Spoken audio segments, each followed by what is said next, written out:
Mesdames, Messieurs, bonjour ou rebonjour. Merci beaucoup de participer à cette conférence. On va essayer de vous expliquer comment se lancer dans le social business, donc d'être de manière très opérationnelle et productive sur les réseaux sociaux. On a 3 intervenants pour cela. On va faire un premier tour de table. Je vais vous demander à chacun en une petite minute de vous présenter. Catherine, on va commencer par vous. Merci beaucoup déjà d'avoir pris du temps et puis de venir partager votre expérience. Je vous en prie. Bonjour, je suis Catherine Torchy, je suis la dirigeante d'un site internet vente en ligne d'articles pour bébés, dirigeante et fondatrice, qui s'appelle La Petite Grenouille. Et donc, c'est un site de vente en ligne de tout ce qui est périculture, jouets, et on commercialise tout ce qui est pour le bébé, l'enfant, de la naissance jusqu'à 4 ans. Voilà. Donc, on va parler essentiellement B2C avec moi. Merci. Bonjour, Damien Coquet, Brand Sonic. Je suis Social Business Manager, donc je travaille pour le compte de Microsoft, pour lequel je m'occupe de toutes les problématiques liées donc au social business. Donc je m'occupe notamment du social selling, de la brand advocacy, du social listening et puis du customer care. Donc tout ça sur les réseaux sociaux avec un plus gros focus B2B, mais j'essaie aussi d'avoir quelques exemples B2C pour accompagner cette présentation. Alors, on essaiera aussi au niveau des anglicismes d'expliquer au départ pour ne perdre personne, parce qu'on peut partir très facilement dans notre jargon, donc on va essayer d'être clair. Bonjour à tous, Laurie Voxel. Donc, je suis chef de produit sur Dynamics CRM chez Microsoft, qui est l'outil de gestion de la relation client. Et donc, je travaille notamment avec Damien sur notre outil, notre brique complémentaire du CRM qui s'appelle MSE, donc Microsoft Social Engagement, qui est une brique dédiée à l'analyse, l'écoute des réseaux sociaux.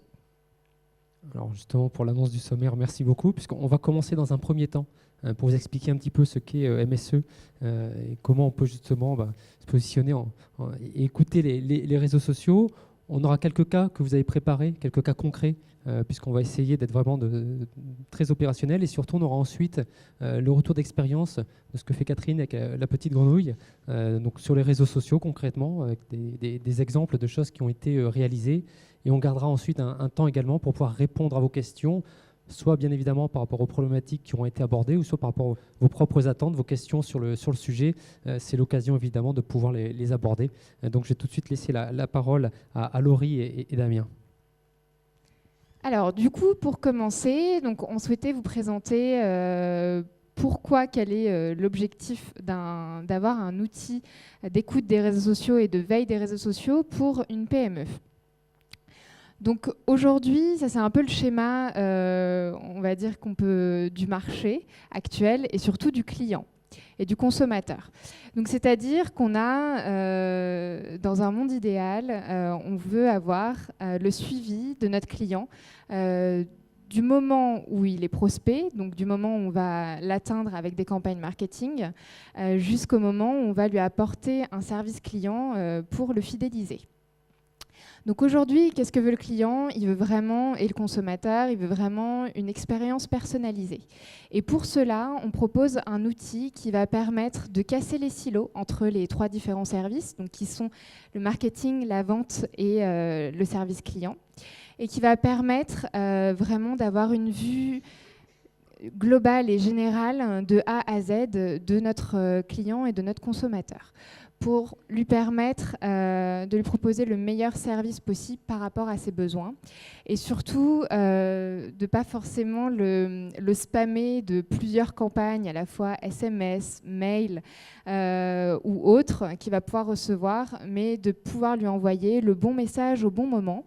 Et après, une fois qu'il est donc dans nos bases de données, pouvoir l'adresser et le transmettre donc directement à nos équipes commerciales de manière la plus qualifiée possible, et ainsi ensuite transmettre cette fiche client directement au service associé pour pouvoir lui proposer le meilleur service adapté.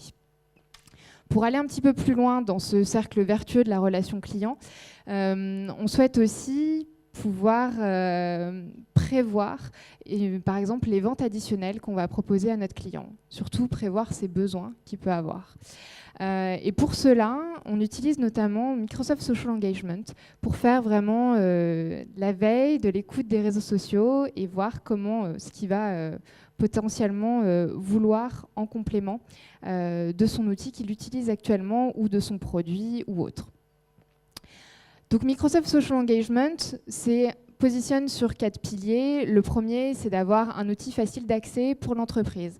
C'est-à-dire qu'il va avoir l'ensemble des informations de ses différents collaborateurs dans un outil unique, ce qui va être plus simple finalement pour ces différents collaborateurs pour retrouver les informations qu'ils souhaitent. Ensuite, ça va être un outil très puissant pour pouvoir analyser les sentiments des consommateurs, puisqu'il prend en compte les analyses sur les blogs, sur Twitter, Facebook, sur Internet, etc.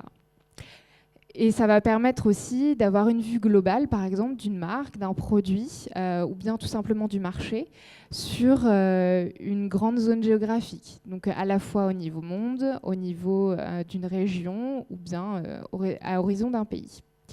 Ça permet également d'avoir des analyses assez poussées. Donc Damien vous en parlera tout à l'heure et vous montrera des exemples de ce que ça peut donner en réel comme analyse, et ainsi le prendre en compte pour vous après vos campagnes marketing ou bien la manière de vendre et d'adresser le client.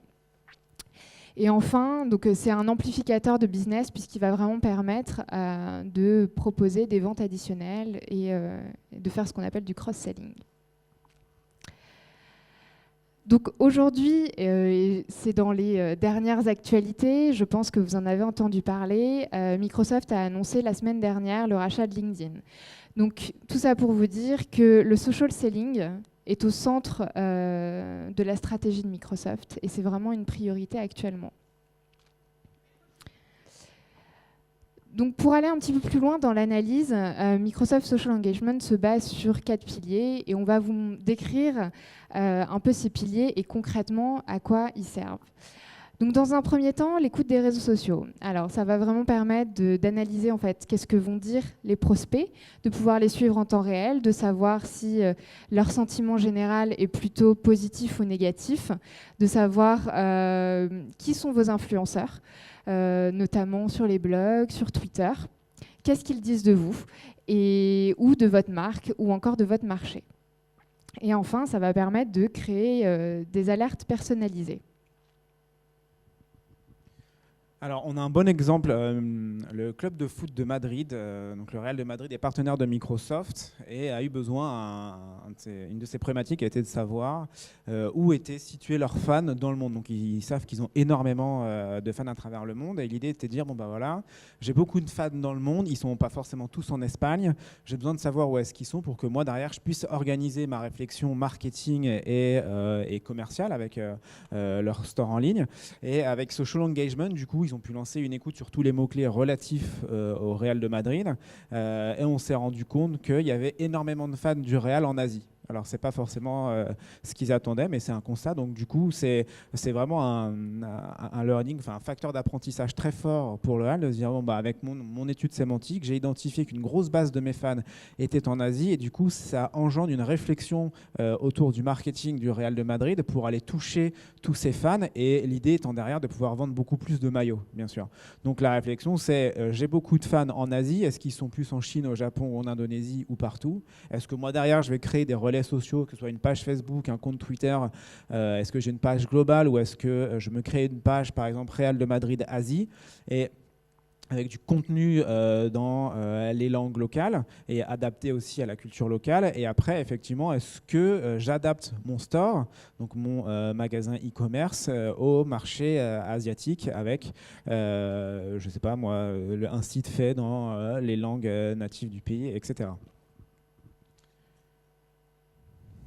Donc pour aller un petit peu plus loin, l'outil va également vous permettre de vous connecter avec vos clients à travers les différents réseaux sociaux. Donc ça va permettre surtout de pouvoir répondre en instantané et notamment pour répondre à des bad buzz par exemple. Quand il y a une crise, du coup ça va permettre de mieux gérer les commentaires qui ont un sentiment général plutôt défavorable à la marque de l'entreprise. Et enfin, on a aussi une expérience client optimisée dans le sens où souvent les internautes communiquent ce qu'ils veulent, ce qu'ils souhaitent par rapport à une marque. Et donc, ils vont pouvoir le communiquer en direct. Et ça va permettre à l'entreprise d'avoir toutes ces informations dans un outil unique et de pouvoir les traiter directement, voire de les transmettre aux commerciaux. Donc, tout à fait. Donc là, on retrouve comment dire, un des critères qui a été cité ce matin à la plénière là, par Christophe Novak de chez Accor Hotel, qui est de se dire maintenant le client est quand même au centre de notre stratégie. Donc on retrouve beaucoup ce buzzword un peu partout qui est customer centric. Et c'est encore plus fort sur les réseaux sociaux parce que maintenant toutes les marques, toutes les entreprises ont des pages ou des pages Facebook, des comptes Twitter ou des pages LinkedIn et sur lesquelles on peut communiquer auprès de nos fans ou de nos clients. Et eux aussi font la même chose. Et c'est hyper important de se servir de ce biais pour avoir une très bonne relation avec ses clients et aussi collecter des informations de mes clients qui vont pouvoir, moi, m'aider soit à améliorer mon offre, mon produit ou à résoudre des problèmes. Donc on a une base du social business et du social listening qui fait qu'on doit se tourner vers nos clients. C'est hyper important d'abord d'apporter un support technique. Donc c'est tout simple, mais on a tous des offres ou des services à vendre et ça ne marche pas forcément tout le temps. Donc des fois, des gens ont un problème. Si on a des offres cloud, et j'arrive pas à me connecter ou j'arrive pas à le déployer. Si je vends des produits en ligne, des fois malheureusement, il y en a qui peuvent arriver cassés ou qui ne fonctionnent pas. Donc là, c'est très important de pouvoir engager à chaque fois que quelqu'un va vous faire une demande. Et l'idée globale, c'est toujours la même, c'est de se dire qu'un client satisfait, c'est le meilleur des ambassadeurs, mais un client mécontent, ça peut être aussi l'inverse du coup, et il peut un peu, entre guillemets, aller nous pourrir nos bases clients et aller cracher son venin sur un peu partout à notre sujet. Donc là, l'idée, c'est vraiment toujours pouvoir engager quelqu'un qui a un problème technique et de lui apporter une solution. J'ai plus les chiffres en tête, mais on sait que les gens qui suivent les comptes sociaux des marques le font aussi pour avoir des informations déjà promotionnelles, mais aussi surtout pour avoir une relation avec la marque dans un cas justement de relation client. Donc on voit que la démarche évolue avec les relations clients, avec Facebook Messenger, où là, ça devient beaucoup, beaucoup plus personnalisé. Mais ce qu'on peut faire, c'est déjà avec le compte Twitter ou le compte Facebook de la personne, notamment via Social Engagement, c'est identifier les plaintes des gens et leur répondre en direct, donc soit avec le compte de la marque, soit avec son compte personnel, si jamais on est identifié sur les réseaux sociaux comme expert. La deuxième partie, c'est la satisfaction client. Donc, mes clients étant mes meilleurs ambassadeurs quand ils sont satisfaits, il faut que je sois à leur écoute. Donc, que je sois à leur écoute sur mes comptes sociaux. Donc, quand ils viennent me parler ou se plaindre, je réponds. Je collecte leurs informations. Est-ce que je les collecte, moi, d'une manière sociale, c'est-à-dire, je sais ce qu'ils disent d'une manière marketing. J'ai une information sur telle fonctionnalité ne va pas. J'aime beaucoup ça. Comment est-ce qu'on peut améliorer ce genre de choses ? Et ça va me servir après dans une démarche marketing à mon aval de me dire voilà, j'ai des informations de mes clients, ce que moi je pensais n'est pas forcément en rapport avec le marché, puisque mes clients sont le marché, ça va me permettre d'optimiser mes communications, mes produits et mes services auprès de mes clients. Et bien sûr, un des derniers points de cette relation de proximité personnalisée avec mes clients, c'est la gestion de crise. Là, c'est est-ce que je suis dans les signaux forts ou faibles ? Si je suis dans les signaux faibles, j'ai une ou deux personnes qui viennent se plaindre un peu différemment, mais du même problème qu'ils ont pu rencontrer avec l'usage de mes produits. Donc là, je vais l'identifier, c'est très important de leur répondre. Et ce qui est plus intéressant, c'est qu'une fois que j'ai ces plaintes, je peux après aussi, via Microsoft Social Engagement et dans une démarche CRM, collecter ces infos, les lier aux fiches clients et après pouvoir proposer des expériences beaucoup plus poussées de satisfaction client. Et à l'inverse, sur les signaux forts, et notamment grâce à l'écoute et l'analyse de sentiments, c'est de me dire est-ce qu'on parle beaucoup de moi en bien ou en mal ? Et si on parle de moi en bien, tant mieux, je peux peut-être essayer de mettre en place des campagnes marketing pour qu'on continue de propager un peu la bonne parole. Et à l'inverse, si on parle de moi en mal, pourquoi ? Comment est-ce que je peux contrer ça ? Et quelle est la réponse que je vais pouvoir apporter ?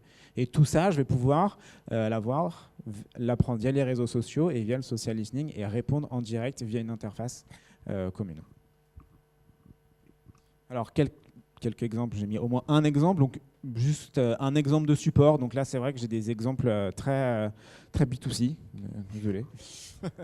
Donc le premier, on travaille avec des retailers, quelqu'un qui reçoit un produit qui est cassé malheureusement, donc c'était un très beau produit qui coûte très cher et donc il le commande en ligne, le reçoit chez lui et demande l'échange en magasin. Donc là, on peut imaginer plein de scénarios, mais le plus simple serait effectivement, il est client, je peux remonter cette information dans sa fiche client du côté marketing, community management et m'assurer avec les équipes produits ou magasins, etc., que j'ai bien l'opportunité et le stock qu'il faut pour pouvoir lui apporter lui faire un échange standard en magasin. Je lui réponds en direct via les réseaux sociaux. Comme ça, je suis presque en temps réel et en plus, je capte son attention. Et l'idée, c'est de dire oui, on peut vous répondre, on peut vous remplacer votre produit en magasin. Ce qui risque de se passer avec un peu de chance, c'est que cette personne va soit répondre à son post ou va refaire un post sur les réseaux sociaux en disant merci le magasin d'avoir remplacé mon produit aussi rapidement. Et derrière, qu'est-ce que ça fait? C'est que ça porte la bonne parole. Donc déjà, cette personne va en parler dans son cercle personnel, mais aussi il va en parler sur les réseaux sociaux et donner de l'amplification, si vous voulez, à mon super support produit. Puis l'autre, je l'ai mis parce qu'il est un peu fun. Je ne sais pas si tout le monde arrive à lire. Donc voilà, donc c'est toujours dans cette chaîne un client qui cite le magasin, qui dit voilà, un mur s'est effondré, j'ai dû courir pour m'échapper. Donc heureusement, je ne pense pas qu'il ait frôlé la mort, mais l'idée c'est de dire est-ce que je peux au moins l'engager d'une façon un peu sympa et lui offrir un DVD de Captain America et qu'on lui rende en main propre au magasin ou qu'il nous fasse une petite photo. Donc là, l'idée elle est pareille, c'est je capte les plaintes ou les réflexions négatives de mes clients, je peux les engager en direct et je fais un lien avec leur fiche client dans mon CRM et comme ça me permet d'avoir un suivi et après de personnaliser mes réponses. Alors du coup, une autre fonctionnalité de la solution, c'est de permettre d'analyser un peu plus dans le détail les sentiments et les ressentis. Et notamment, comme je vous le disais précédemment, ça va permettre d'analyser sur une zone géographique, donc à la fois au niveau mondial et ou bien plus dans le détail sur une zone d'un pays ou bien sur une zone régionale. Donc, comme vous le disiez Damien tout à l'heure, ça a permis par exemple au Real de Madrid de se rendre compte qu'ils avaient beaucoup de fans au niveau en Asie. Donc, ça a permis pour eux de développer justement un marché et d'ouvrir un certain nombre de magasins dans cette zone géographique. Ensuite, ça permet également d'analyser les buzz, que ce soit des buzz, on va dire, positifs ou des bad buzz, et de pouvoir mieux les gérer en direct. Et enfin, de faire une analyse proactive, notamment pour vendre des produits additionnels en fonction des retours des clients. Ce qu'on a oublié de dire aussi et de préciser, c'est que Microsoft Social Engagement fait de l'analyse en natif sur sur 15 langues, comme on l'a vu, dont les langues européennes, notamment le français. Et pourquoi c'est intéressant et pourquoi du coup, nous, on va l'utiliser dans une certaine démarche, et je vous donne un exemple après, c'est que beaucoup d'outils de social listening traduisent donc les posts et les publications du français à l'anglais, et une fois que cette traduction est faite, ils vont vous donner un sentiment. Ce qui fait on a souvent une analyse sentimentale sur les réseaux sociaux, qui est correct à maximum 30%.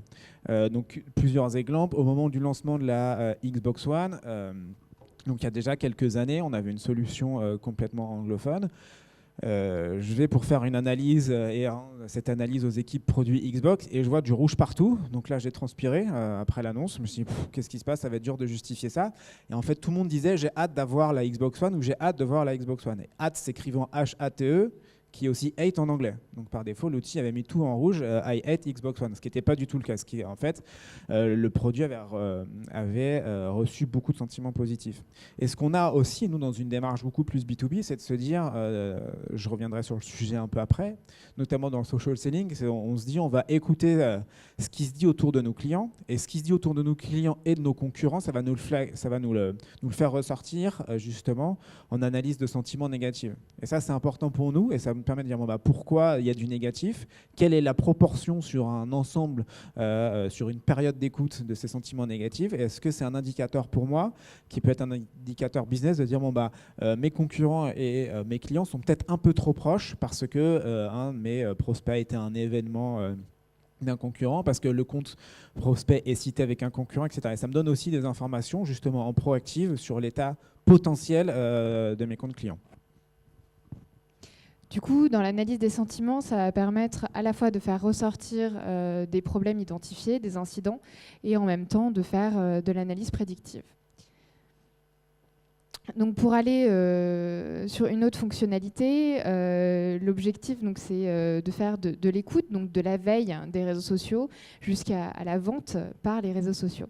Donc notamment de pouvoir pousser donc, de nouveaux produits et communiquer sur des produits par notamment des influenceurs que vous allez pouvoir détecter sur les réseaux Twitter, Facebook par exemple.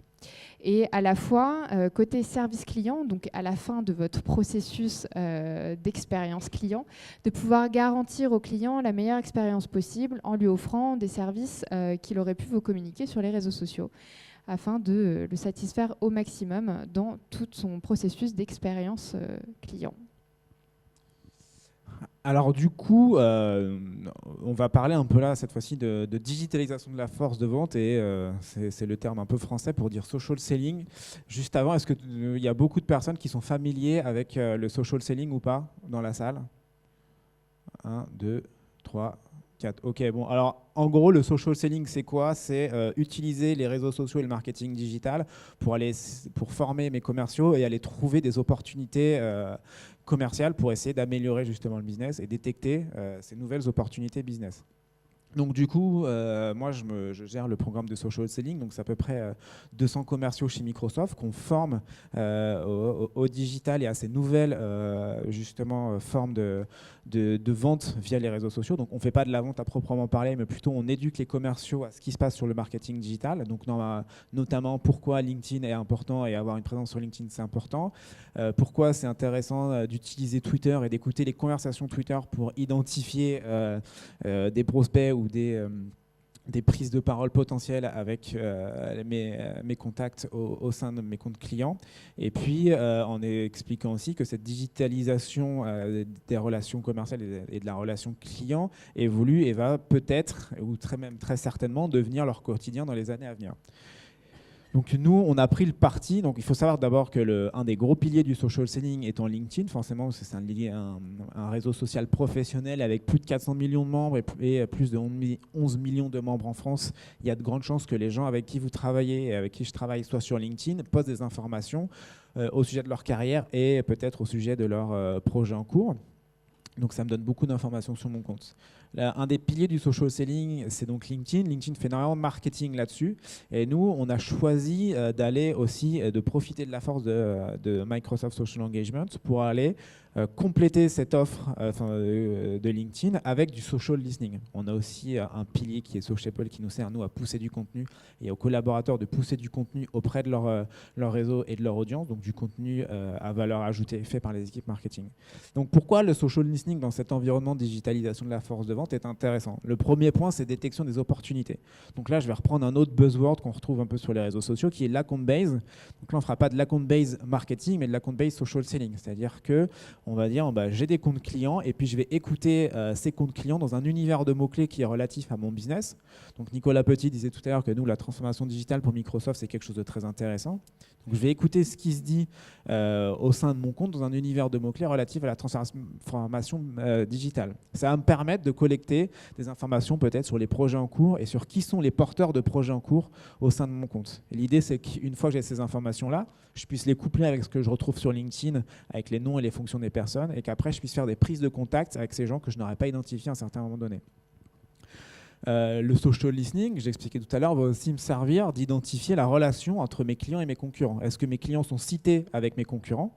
Donc là, est-ce qu'un client est cité avec Google ou Amazon sur des off-cloud, par exemple? Si oui, pourquoi? Et avec un peu de chance, sur les réseaux sociaux, quelqu'un a pris la parole, comme nous, on a des comptes Twitter et ces personnes sont citées. Je vais pouvoir savoir donc, qui est la personne au sein de mon compte était sur scène, a parlé du concurrent ou était avec le concurrent. Et le dernier point, ce qui nous sert aussi à éduquer les commerciaux, c'est de dire le social listening permet aussi de faire de la veille active. Au même titre que je vais essayer de détecter des opportunités business sur les prises de parole de mes clients, là je me dis je veux savoir ce qui se passe peut-être sur mon marché, sur mon vertical, savoir qui sont les influenceurs sur ce marché, sur mon vertical, pour que moi je puisse le suivre, peut-être les adresser à un moment donné, peut-être que quand ces influenceurs travaillent chez des clients, chez des partenaires, chez des concurrents, je vais les suivre. Si ces personnes changent de job, je vais peut-être pouvoir aller avoir encore plus d'informations. Ces mêmes influenceurs vont eux-mêmes partager des informations sur le réseau qui vont moi mettre intéressantes et que je vais pouvoir repartager à mes clients, à mes collègues. Et l'idée, c'est que nous, Microsoft Social Engagement, faisant partie de l'offre CRM, toutes ces informations qu'on va pouvoir collecter et du coup les relier à nos fiches clients et avoir une vue un peu 360 sur j'ai les informations, plus corporate de mon client, donc telle personne dans telle entreprise et à tel job, mais a aussi pris la parole à la DevCon Paris en parlant de Microsoft, des autres clouds, donc c'est super, je vais pouvoir entrer en contact avec lui. Alors, autre exemple, donc là je suis carrément dans le B2C. L'idée c'est, alors je vais me servir du social listening pour essayer toujours de trouver des opportunités d'intention. Donc là l'idée c'est ce que nous on a mis en place, je vous montrerai l'exemple tout à l'heure. Il y a, les conversations se font maintenant sur les réseaux sociaux et sur Twitter, voire Facebook. Donc Twitter est public, donc on peut tout récupérer. Facebook c'est privé, donc on ne peut récupérer que les publications qui sont faites sur les pages de marque. Donc, ce qu'on se dit, bon, détection d'intention, est-ce que les gens ont envie d'acheter nos produits? Donc là, on va rentrer des mots-clés dans social engagement. Et à chaque fois que ces mots-clés seront cités, par exemple, une personne dit j'ai envie d'acheter une Surface Pro 4, sans forcément citer ni Microsoft ni Surface. Donc cette information va remonter. Et nous, après, on va pouvoir se dire on a une démarche réelle d'engager ces personnes-là pour qu'elles puissent aller acheter une Surface Pro 4 et pas un MacBook, et qu'elles achètent cette Surface Pro 4 sur le store Microsoft ou sur un site de partenaire. L'idée, c'est ça nous permet aussi d'avoir des campagnes ciblées. Donc là, j'avais la chance d'assister à un webcast de la personne qui est responsable du digital et du e-commerce de Nestlé en Suisse. Donc il expliquait qu'ils arrivaient à collecter des informations sur leur site client, donc en faisant de la pose de cookies, etc. Et d'avoir tout le chemin sur le site, sur leur site, de leurs clients, jusqu'à ce qu'ils aillent au panier. Quand ils quittent le site, s'ils n'ont pas rempli le panier. Quand ils sont allés voir tel produit, quels autres produits sont allés voir. Et l'idée, c'est de proposer après, en répondant par mail ou par SMS, des offres personnalisées. Par exemple, vous avez acheté du Nespresso, vous aimeriez aussi du chocolat en poudre. Et là, ce qu'on peut voir aussi, c'est que si on y remélange une couche social media, c'est que ces informations clients, que si j'ai ces comptes, je vais pouvoir après, dans une démarche justement ciblage social, continuer l'expérience personnalisée dont on parlait tout à l'heure de mes clients sur les réseaux sociaux. On a des formats publicitaires qui existent, donc c'est pas en plus pas forcément très cher de cibler quelqu'un sur Facebook.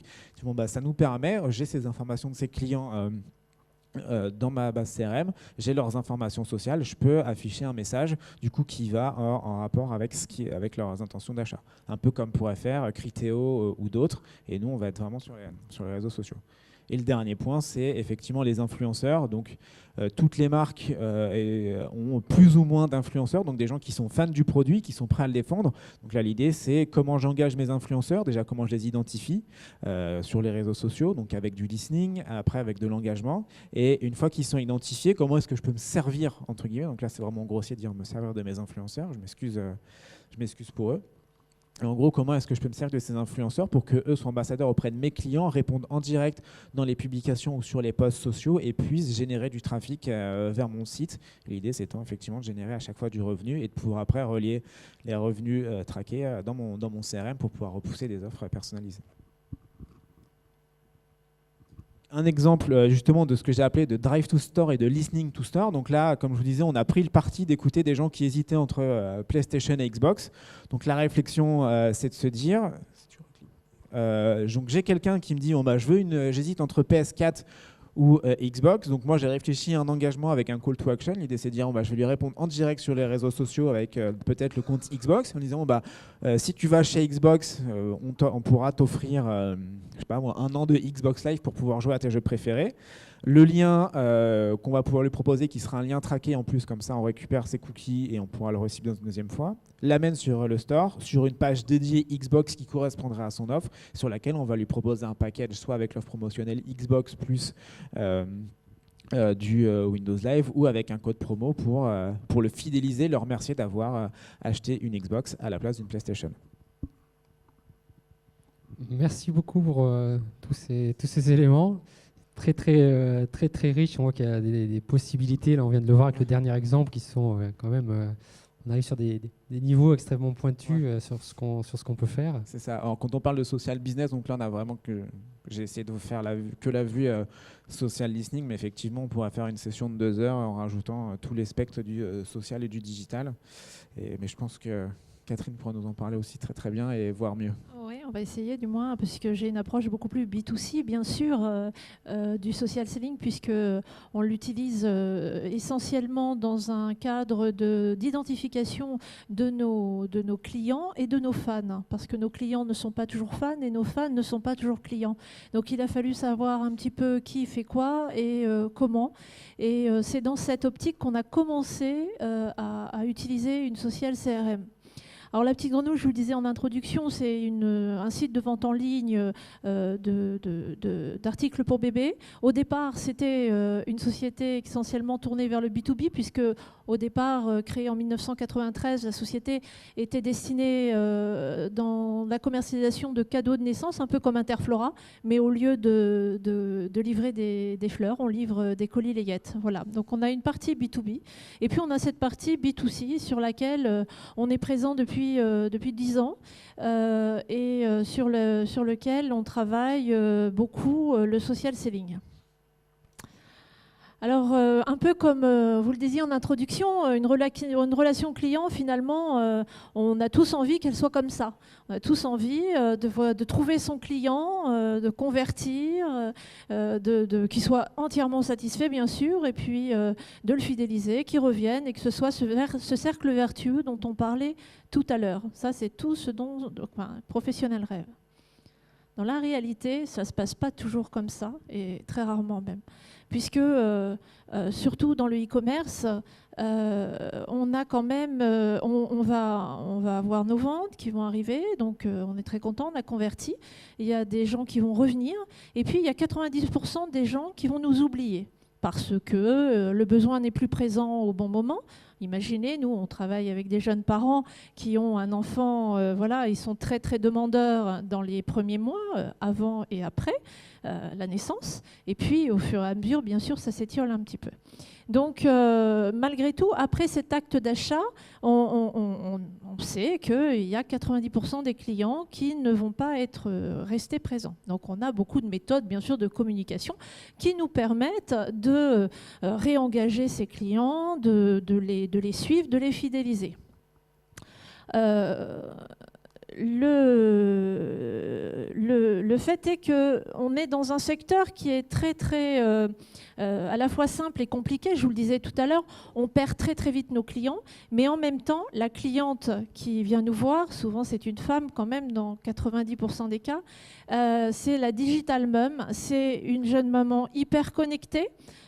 C'est vraiment le consommateur, je dirais, le plus connecté, c'est la femme enceinte. C'est-à-dire la femme enceinte ou qui vient d'avoir un enfant. Elle a à sa disposition des milliards d'informations juste avec son téléphone. Alors il y a 10 ans, on disait une digital mom, c'est une maman qui va sur son ordinateur chercher une information une fois par semaine. Bien sûr, c'est plus ça. Une digital mom, aujourd'hui, c'est une maman qui va plusieurs fois par jour sur son téléphone pour se localiser, pour savoir si ce que son médecin vient de lui dire est vrai, pour contrôler, pour rechercher des informations, rechercher une communauté et puis rechercher du prix. Donc, cette jeune maman, pour nous, c'est un vrai trésor puisqu'on peut la fidéliser assez facilement. Il y a pas mal de méthodes, mais ce qui est le plus important, c'est de tisser une relation de confiance avec elle. Parce que c'est pas juste une digital mom, hein, c'est tous les consommateurs. C'est qu'ils identifient votre site ou votre page dans le social comme un endroit fédérateur où elles vont trouver le bon produit au bon moment ou la bonne information au bon moment. Donc, on est quand même dans l'émotionnel, on est quand même dans un moment privilégié de la vie des jeunes parents. Donc, tisser du lien, ça va être du lien émotionnel, pour que ces jeunes mamans deviennent notre partenaire, et même plus que notre partenaire, qu'elles deviennent des ambassadrices, parce que leur avis, leurs échanges, leur partage va compter énormément dans le positionnement de notre marque, aussi bien pour notre conversion et pour nos ventes, mais aussi pour toute notre relation hors vente, c'est-à-dire pour faire un référencement naturel optimal, etc. Plus on va parler de nous, plus ce sera efficace, bien sûr. Donc, on va essayer donc de les contacter petit à petit, parce qu'on ne leur demande pas tout de suite. Dans une relation, vous rencontrez quelqu'un, vous ne lui demandez pas tout de suite tout son CV, ce qu'il a fait dans sa vie, etc. Vous y allez doucement. Donc, la première fois, il va vous donner peut-être juste son email et puis son numéro de téléphone. Quand elle va revenir, on va lui demander la date de naissance de son enfant, parce que nous, ça va nous permettre d'avoir des actions ciblées vers elle, de lui proposer le bon produit au bon moment. Encore une fois, ce n'est pas juste les jeunes parents, c'est valable pour tous les consommateurs. C'est très important. Donc, ce que je pense vraiment essentiel, je vais redire ce mot humaniser, c'est que sur le social, il faut vraiment, c'est un outil de communication, mais c'est surtout un outil de conversation. On va parler avec les gens, on va leur montrer des informations. Dans une communication, je dirais c'est un peu à sens unique. Vous parlez, vous faites un spot télé, vous leur dites ce que vous voulez vendre, ça s'arrête là. Le social vous permet de converser. Et ça, c'est vraiment le début d'une très belle aventure, parce que converser, vous allez avoir souvent de très belles histoires à raconter. Parfois aussi en SAV ou dans d'autres domaines, vous allez devoir agir pour que le community manager ait une grosse importance, puisqu'il va devoir donner de l'information pertinente au bon moment pour qu'un client moyennement satisfait redevienne satisfait. Il n'y a pas très longtemps, j'entendais Dyson qui a un produit assez cher qui va le vendre et puis ça s'arrête là. Non, ça ne s'arrête pas là. Quand vous avez ce produit, derrière il y a un SAV exceptionnel. On vous prend votre aspirateur, on vous le ramène le lendemain ou le surlendemain et vous avez eu un problème et pourtant ce problème il a tellement été bien pris en charge, tellement été bien résolu que finalement vous êtes content et que la prochaine fois vous n'irez certainement pas acheter un autre aspirateur. Dans tous les domaines c'est pareil, on le sait, le SAV est extrêmement important et les réseaux sociaux nous permettent de gérer un SAV extrêmement efficace. Donc, comment faire? On va discuter, c'est ce que je disais, on va avoir une conversation, on va échanger, on va écouter ce qu'elles disent, on va leur répondre. Alors, ça peut être en ligne ou en MP, ça peut être... Mais à un moment donné, quand il y a des questions et que le social est bien fait, directement, les consommateurs viennent parler au social. C'est-à-dire qu'ils ne cherchent plus sur Google l'adresse mail, l'adresse du site pour ensuite chercher où est la case contact, pour ensuite envoyer son mail à la bonne personne en disant « je ne suis pas très contente ». Non, c'est directement, maintenant, ça se fait directement dans...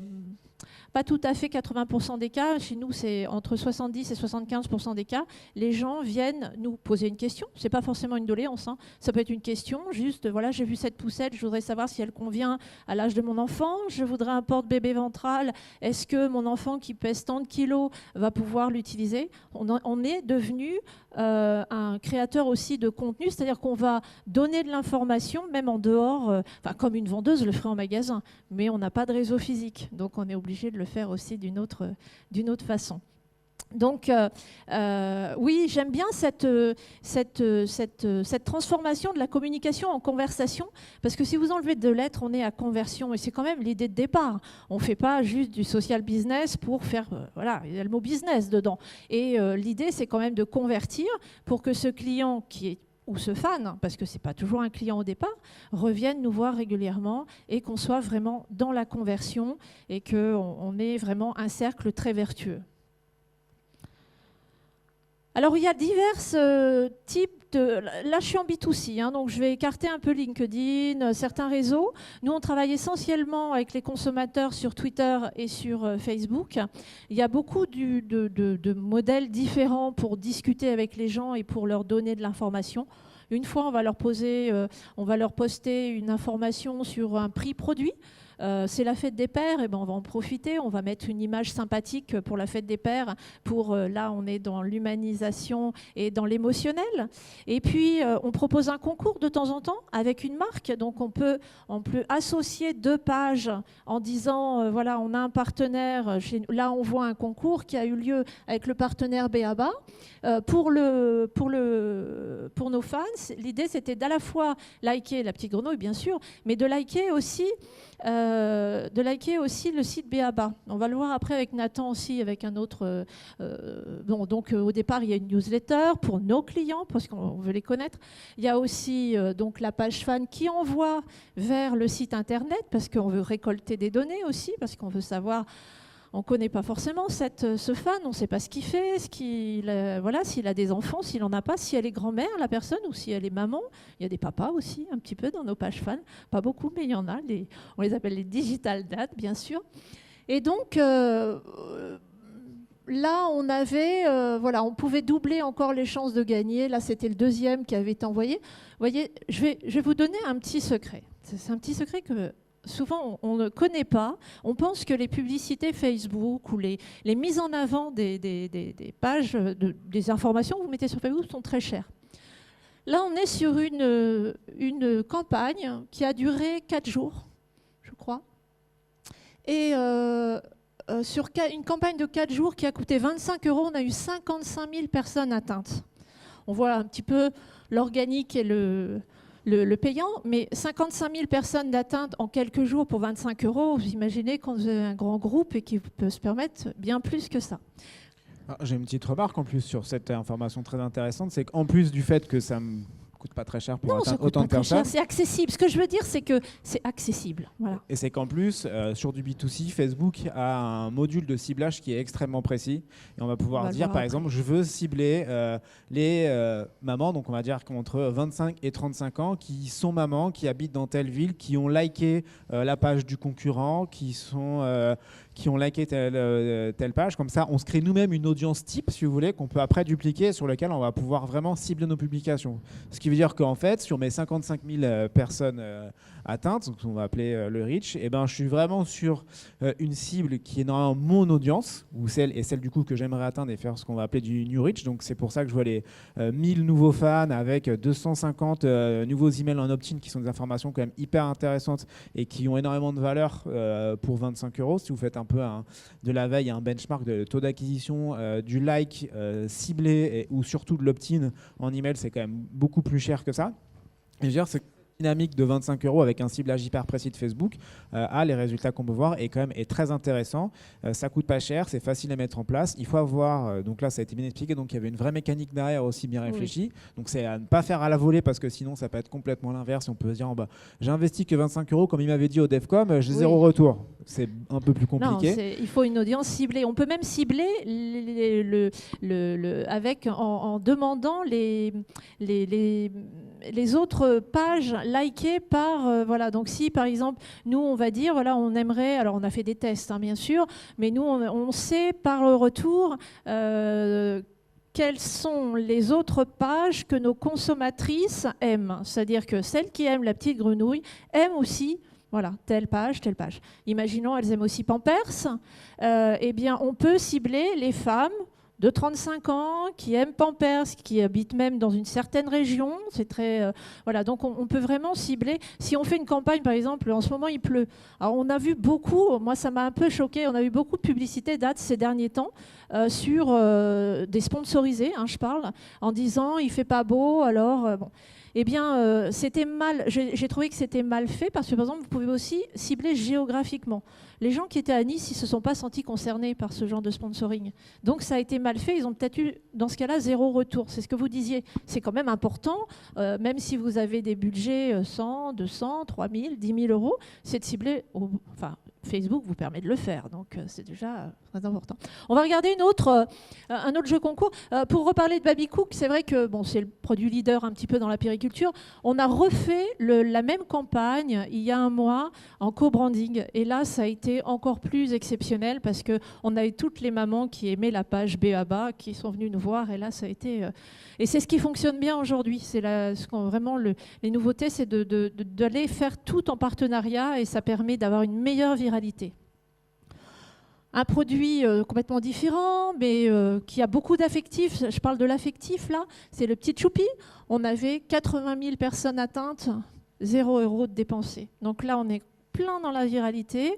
Et donc, c'est pour dire que Facebook permet vraiment, ou Twitter, mais Twitter, les mamans sont plus actives sur Facebook que sur Twitter, permet vraiment, avec peu, de faire vraiment des miracles et de faire valoir votre marque d'une façon assez rapide et avec un ressenti qui est très positif pour la marque.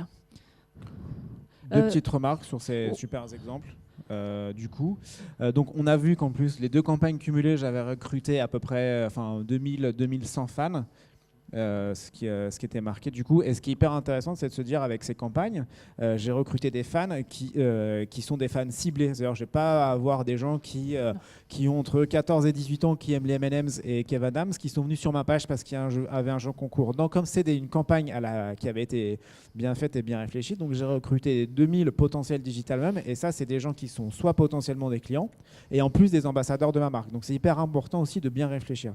Et comme on disait, comme ça a été dit lors de la plénière tout à l'heure, content is king, donc avoir une histoire à raconter, et ça revient à ce qu'on disait, donc quelque chose de vrai à raconter, il y a une belle histoire à raconter, mais voilà, du coup, ça fait que les gens viennent sur votre page, la like, mais après ils vont revenir, réagir, cliquer sur vos posts, créer des interactions, et peut-être justement au moment où il y aura une promo ou une campagne qui les intéresse, aller acheter sur le site. Donc c'est pour ça, c'est aussi très important d'avoir une histoire à raconter. Juste la page d'avant, une histoire à raconter, et là on voit qu'avec 2 campagnes qui ont coûté 25 € au global, j'ai récolté plus de 2000 fans, presque 300 nouveaux opt-in pour pas grand chose, et que c'est vraiment une audience très qualifiée que j'ai récoltée assez facilement mais intelligemment. Oui, je voulais juste dire, alors ça c'est quand même un lot qui est extraordinaire, c'est un lot à 4,95 qui en plus était offert par Nathan. On a quand même plus de 1000 personnes qui ont participé au concours pour ce lot. Ça veut dire qu'on est en plein dans l'émotionnel. On n'est pas dans je vais gagner un sac Chanel, je vais gagner un voyage au bout du monde. C'est je vais participer à un petit concours parce que j'en ai envie. Je sais que j'ai très peu de chance, mais j'ai envie, et j'ai envie de le partager avec mes copines parce que Choupi c'est l'émotion, parce que voilà, ça fait partie du monde des tout petits. On a, je le redis, mais on perd très très vite nos clientes.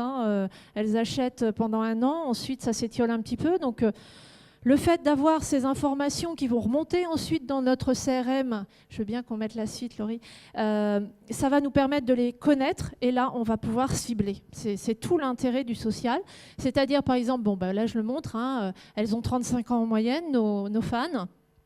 On sait que parmi nos 6000, presque 7000 fans, on en a 550 qui sont fans de Mustela, on en a 546 fans de Kaby. Ça va nous aider aussi ensuite pour bien cibler, de continuer à bien cibler.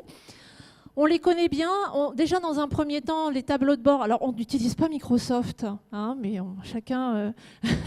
Ça arrive. Voilà, ça arrive. Voilà, mais on ne connaissait pas Microsoft quand on a choisi notre solution. Mais c'est le même principe. Je veux dire, c'est toujours on en a parlé tout à l'heure, de bien connaître et d'avoir une bonne remontée d'informations. Donc, on sait qui sont nos jeunes mamans. On a même leurs photos, c'est super. On sait si elles ont partagé, combien de fois elles ont partagé, combien de fans elles ont apporté, quel chiffre d'affaires ça a généré, combien de fois elles ont commandé, etc. On a vraiment un outil extrêmement précis, tous les outils permettent de les identifier.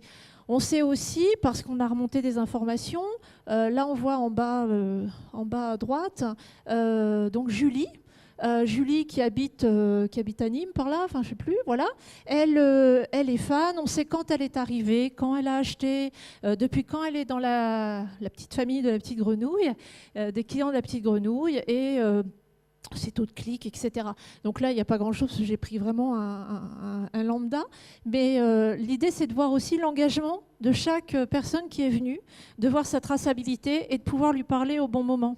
Et si elle a eu un bébé quand? Elle a eu un bébé en 2014. Donc son enfant a 2 ans. Si son enfant a 2 ans, vous pouvez dire, votre enfant est en acquisition des premiers, du moteur. Maintenant, il sait marcher, il commence à encastrer, etc. On peut lui proposer des jouets d'encastrement, on peut lui proposer, et on va comme ça sur tout le cycle de vie en fait de notre cliente. Voilà, à 3 mois, on va commencer à discuter de l'alimentation diversifiée. À 6 mois, on va parler de la sécurité de la maison parce qu'il commence un petit peu à 4 pattes. À 1 an, on va parler du développement des jouets qui sont plus... Voilà. Et en fait, Super, on a de la chance parce que ce n'est pas dans tous les domaines qu'on peut faire ça. Mais voilà, on peut personnaliser vraiment à chaque étape de l'enfant. Et pour nous, une sociale CRM, ça nous permet vraiment de bien connaître nos clients, de savoir de quoi ils ont besoin, à quel moment. Ça, c'est une chance extraordinaire. Et même d'anticiper, parce que quand c'est une première maman, elle ne sait pas forcément voilà, de ce dont elle va avoir besoin. Elle ne sait pas forcément. Nous, on lui propose par exemple des petits livres de cuisine. Eh ben, je peux vous assurer que ça a beaucoup de succès parce qu'au début, on ne sait pas quand il faut commencer à faire des purées, à part la purée moussine avec le jambon. On fait comment? Et ben voilà, il y a des tas de leviers qui peuvent se mettre en place en fonction de leur aussi des produits qui sont venus voir sur le site, etc. Bien sûr, hein, j'en parlais pas, mais parce que je parlais beaucoup de la sociale, mais en fonction de leur navigation, de voir ce qu'on peut leur proposer, à quel moment. Voilà, donc pour nous, c'est vraiment une expérience très positive. Très intéressant. Merci beaucoup pour ces exemples également. Alors on a déjà dépassé un petit peu beaucoup le timing. Est-ce que vous avez des questions par rapport à ce qui a été présenté? Oui.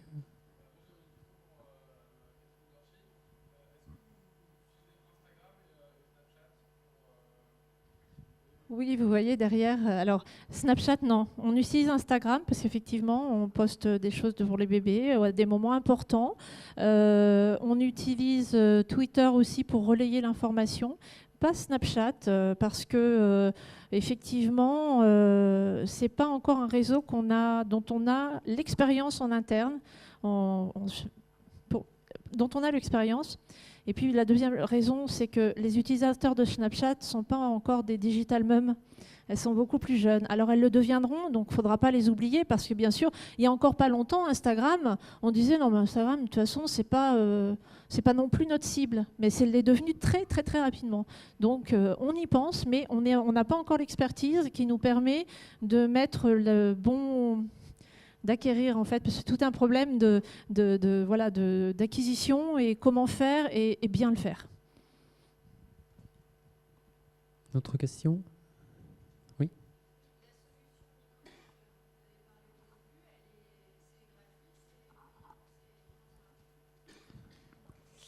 Alors, c'est payant. En fait, initialement, c'est une brique complémentaire du CRM qui s'appelle Dynamics CRM, mais Microsoft Social Engagement est aussi disponible seul. Et voilà, c'est un abonnement sur l'année. Pardon ?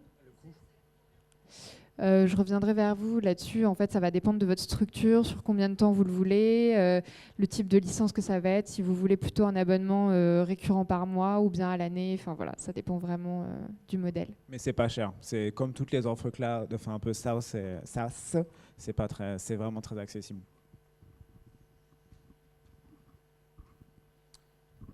Oui.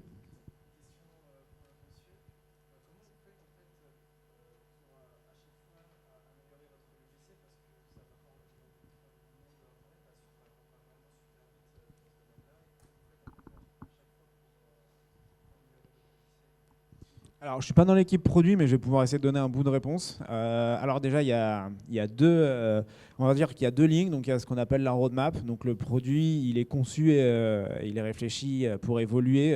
Donc, pour le cas de social engagement, il y a des mises à jour tous les mois. Donc, on intègre de nouveaux réseaux sociaux, l'interface change. Donc, c'est fait avec des équipes de gens qui sont très bons et techniquement et d'autres qui sont très au fait de ce qui se passe sur l'Internet de manière générale. Donc, ils arrivent un peu à anticiper les mises à jour. Et pour ma part, moi, je travaille beaucoup aussi avec ces équipes-là pour leur faire ces fameux retours d'expérience, ces retours d'usage sur... on se rend compte que quand on travaille avec le marketing, les besoins, ils sont là et pas forcément là. Avec les commerciaux, les besoins sont là et pas forcément là.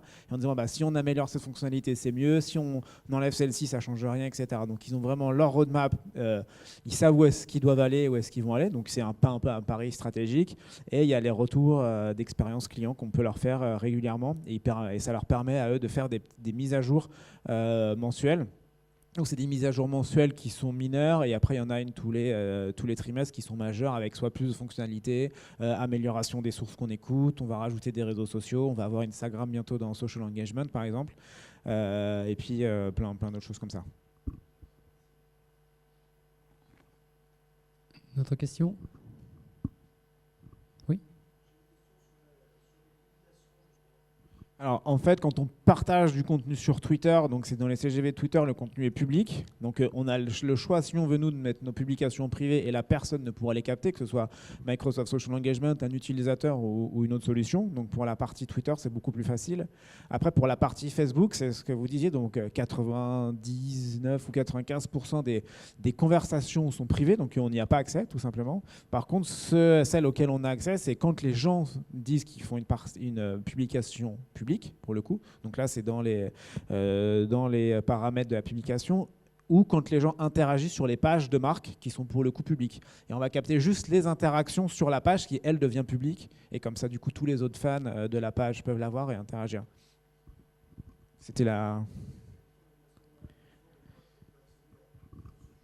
Non. On ne peut pas accéder à LinkedIn, par exemple, non plus.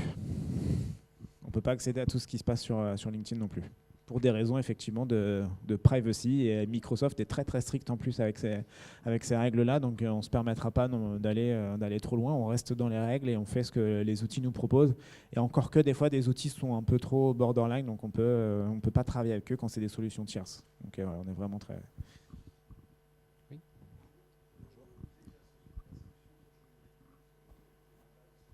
Mm-hmm.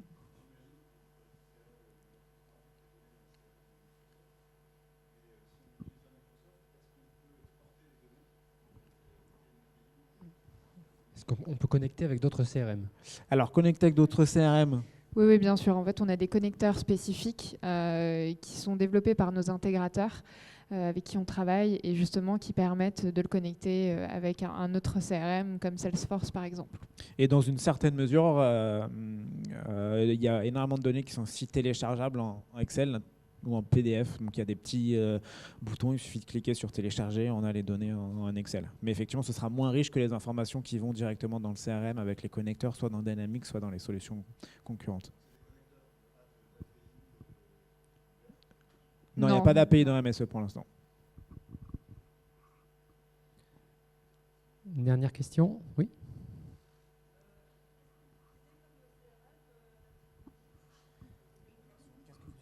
Qu'est-ce que la petite grenouille utilise comme CRM ? Pour faire une autre pub, alors, on utilise la CRM de Spread qui nous permet à la fois de collecter les données, effectivement d'exporter ou d'importer des bases pour pouvoir parler aussi, bien sûr, de faire des mailings et d'utiliser des campagnes clés en main qui nous permettent de publier en faisant juste quelques modifications sur les messages que l'on veut apporter et qui ont des campagnes préétablies que l'on peut, en fonction de l'événement, tout simplement, le 1er mai, la fête des mères, la fête des pères, Noël, etc., de pouvoir à chaque fois, en fait, réagir d'un point de vue marketing à un événement. Et c'est ce qui nous a paru également très très pertinent, c'est que ça nous permettait d'avoir un marketing simple en publication, avec un retour des informations ultra simples à collecter. Et voilà, donc c'est donc Spread, comme Poulpe. Voilà, Spread Family. Oui.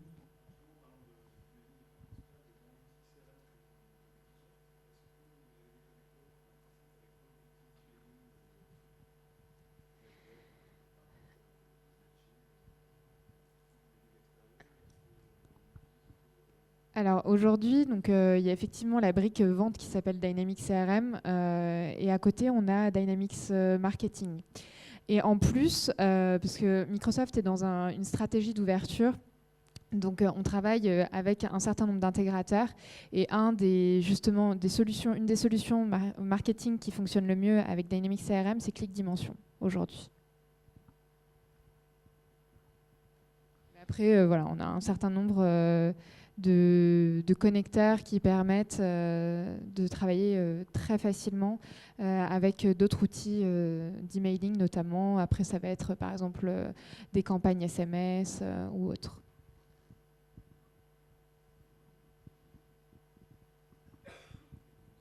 Merci beaucoup en tout cas pour votre participation. On a dépassé d'un quart d'heure, donc on va arrêter puisqu'à 17h, il y a les dernières conférences, dernière série de conférences, donc dans un peu moins de 15 minutes qui vont démarrer. Merci beaucoup à Laurie, Damien et à Catherine également d'être venus partager son expérience. Merci.